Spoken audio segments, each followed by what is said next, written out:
السلام علیکم دوستوں، میں ڈاکٹر شعیب شاہد ہوں۔ اس سے پچھلے سیگمنٹ میں نے آپ سے عرض کیا کہ موجودہ دور کا جو عشق و محبت ہے اور سیکس اس میں ڈومیننٹ ہوتا ہے، تو جو پیور صحیح معنی میں جو سچی محبت ہوتی ہے جسے آپ عشق کرتے ہیں، یہ یک طرفہ بھی ہو سکتا ہے، اور لیکن اس کا جو بیسک نقطہ ہے کہ یہ بے لوث ہوتا ہے، یہ ہر قسم کی قربانی کے لیے تیار ہوتا ہے۔ اور یہ لہٰذا اگر کسی کی محبت کا آپ نے ججمنٹ کرنی ہو تو یہ دیکھیں کہ اس کا انٹینشن کیا ہے، اور وہ کس طریقے سے اس کے یہ ہر طرح کی قربانی دینے کو تیار ہے، اس کا پرپز آف لائف کیا ہے، اس کا موٹیو کیا ہے، اور وہ کیا چاہتا ہے، اور وہ ہر چیز کی قربانی دینے کے لیے اس چیز کو پانے کے لیے بےقرار ہوتا ہے۔ لہذا اس کے لیے ہر قسم کے صعوبتیں، ہر قسم کے دکھ، پریشانیاں، مسائل کو دوچار کرتا ہے، لوگوں کو فیس کرتا ہے۔ علاوہ ازیں وہ شخص اپنے آپ کو مٹا دیتا ہے اس کے لیے، اور اس میں اس کے اندر جو اس کا صبر ہوتا ہے اور اس کی جو ٹالرنس ہوتی ہے وہ قابل فخر ہوتی ہے کہ وہ بے لوث ہوتی ہے، اس کو یہ نہیں ہوتا کہ دوسری طرف سے مجھے ملے یا نہ ملے۔ لہذا اس چیز کو سامنے رکھتے ہوئے یہ ذہن میں رکھ دیں کہ جو عشق خدا ہوتا ہے، یا عشق رسول ہوتا ہے، یا عشق آپ کا محبوب ہوتا ہے، وہ عشق جو ہوتا ہے وہ بے لوث ہوتا ہے۔ اس کو یہ نہیں ہوتا کہ مجھے وہاں سے کچھ ملے، وہ جب جتنا اس کے دور ہوتا چلا جاتا ہے اتنی اس کا عشق بڑھتا چلا جاتا ہے، اس کے اندر اتنی کوشش و تردد کرتا ہے۔ اس آدمی کی زندگی کا مقصد ہی ہوتا ہے کہ میں نے اس کو حاصل کرنا ہے اور ہر قسم کی قربانی دے کر اس کو وصول کرنا ہے، اور اگر اس کو ظاہری طور پر وصول نہ ملے تو بعض اوقات وہ اپنی زندگی اسی غم میں اور اسی چیز میں ختم کر دیتا ہے۔ لہٰذا میں اس سے پہلے کہ میں مختلف صحابہ کرام اور سینٹس کا ذکر کروں یا پیغمبروں کا ذکر کروں، میں روحانی طور پر ان لوگوں کا ذکر کرنا چاہتا ہوں جو آج سے صدیوں پہلے جو صحیح معنی میں محبت کرنے والے تھے۔ انہیں جب کسی سے عشق ہو گیا تو انہوں نے گھر بار چھوڑ دیا، اس نے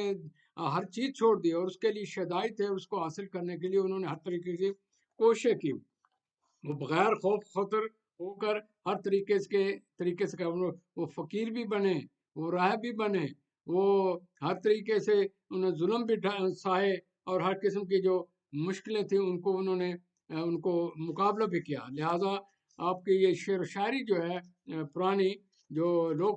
کہانی کہتے ہیں، وہ ایسی کہانی نہیں ہے۔ اس میں اصل میں یہ بتایا گیا ہے کہ اصل محبت سچی ہوتی کیا ہے، اس میں جنسیت یا جسمانی خواہشات نہیں ہوتی، وہ روحانی رشتہ ہوتا ہے۔ پلیز کیپ ان مائنڈ، یہ روحانی انکلینیشن ہے، روحانی ملاپ ہے۔ چاہے ایک روح کہیں ہے لیکن دونوں روحوں کے آپس میں محبت ہو گئی ہے تو اٹ میکس نو ڈفرینس کہ چاہے کوئی ایسٹ میں ہے یا ویسٹ میں ہے، کہیں بھی بیٹھا ہے، کس صورت میں بیٹھا ہے۔ تو ایک قسم کے ان کے اندر ایک ذہنی جو ہوتا ہے نا ٹیلی پیتھی، یا یوں کہنا چاہیے کہ ان کی جو سائیکی کا جو سگنل ہوتے ہیں وہ ایک دوسرے کو سمجھتے ہیں، وہ بغیر کچھ کہے ہوئے بھی ایک دوسرے کو سمجھتے ہیں، اور ان کو ایک قسم کی ودیعت جو وہ اپنے آپ کو ججمنٹ لگاتے ہیں کہ اس وقت میرا محبوب یہ کر رہا ہوگا، یہ کنڈیشن ہوگی، تو ان میں ایک یہ قسم کا روحانی قسم کا تعلق ہوتا ہے۔ میں یہ پہلی انسانی نقطہ نگاہ سے آپ کو پیش کر رہا ہوں، اور ان کی زندگی کا مشن یہ ہوتا ہے کہ اس کو حاصل کرنا ہے، اور جس وقت اس کے اندر یہ اس کا جوش پیدا ہوتا ہے تو وہ یہ نہیں دیکھتا کہ لوگ کیا ہیں، وہ عشق میں ناچتے بھی ہیں، گاتے بھی ہیں، اس میں گم بھی ہو جاتے ہیں، اور اس کو پانے کے لیے ہر قسم کے غم بھی سہتے ہیں۔ لہذا اس چیز کو سامنے رکھیں تو آپ کو پتہ چلے گا کہ ہیر رانجھا کیا تھا، سسی پنو کیا تھے، یا اس کے علاوہ اور دیگر یہ مختلف قسم کے جو بڑے بڑے آپ کے جن پر آپ پکچریں بھی آپ بناتے ہیں کہ یہ لوگ کیا تھے، انہوں نے کس طریقے سے اپنی زندگی کو اس میں ختم کیا۔ وہ کسی سسی پنو، سونی میں بال، ہیر رانجھا، اس طریقے سے یہ لوگ جو تھے یہ کسی سیکس کے لیے بھوکے نہیں تھے، اپنے محبوبہ جو اس کو پسند تھی، اس کا تصور ان کے ذہن میں تھا، وہ اس کو فالو کرنے کے لیے،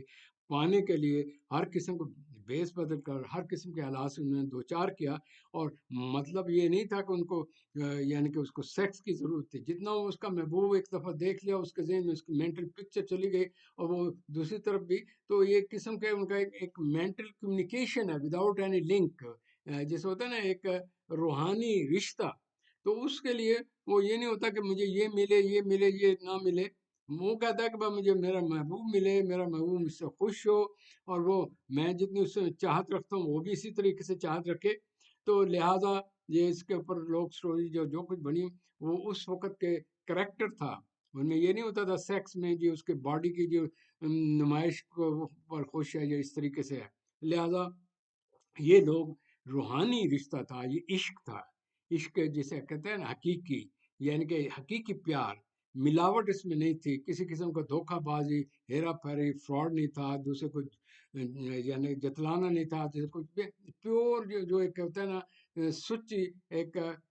ڈیسنسی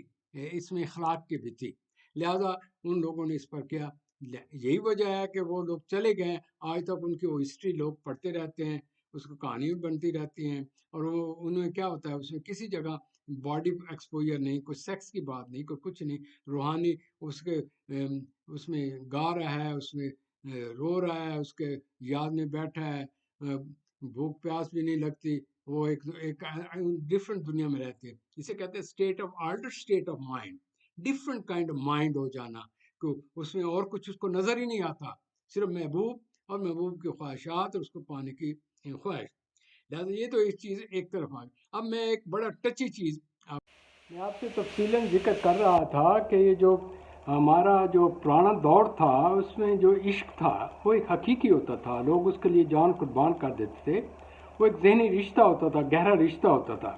اور اس کے لیے ہر طرح کی قربانی دینے کے علاوہ ان کے سامنے یہ نہیں ہوتا تھا کہ کسی کے جسم و اعضاء کی طرف یا سیکس کی طرف ان کے توجہ ہوتی تھی. وہ ایک روحانی کمیونیکیشن ہوتا تھا. لہٰذا ہمارا رچ لوگ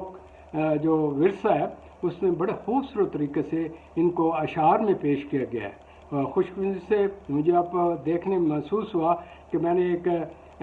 ٹی وی کے اوپر یہ سانگ دیکھا تو مجھے بہت اسٹرائک کیا کہ اس شاعر نے کتنی خوبصورت طریقے سے، کتنی گہرائی سے اس چیز کو پیش کیا ہے کہ یہ جو یوسف